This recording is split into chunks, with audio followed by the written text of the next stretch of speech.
Welcome to Luca is a Billionaire, where the only thing I invest in is your answers.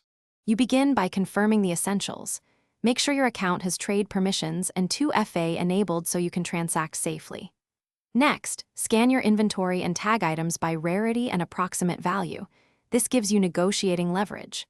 Once done, pick a clear trade goal, flip for profit, hold for value growth, or trade toward a target item, because knowing your objective forces better offers and prevents impulsive swaps. Now you handle the middle. Find potential partners and open negotiations. Use recent sale logs and reliable value tools to justify your price. Explain why an item is worth X. When offers arrive, counter quickly and clearly, swap an item or add cash versus, adjusting tiers to balance value. Make sure to verify authenticity and check for trade locks or badges before proceeding, because those details determine whether a deal will complete. To finish, inspect the final trade window carefully.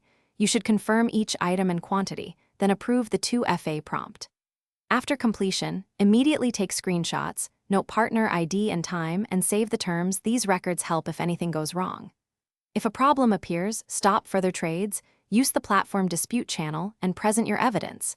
If that fails, escalate to support with your screenshots so they can reverse or remediate the issue. Thanks for watching and please subscribe. It's the best investment you'll ever make.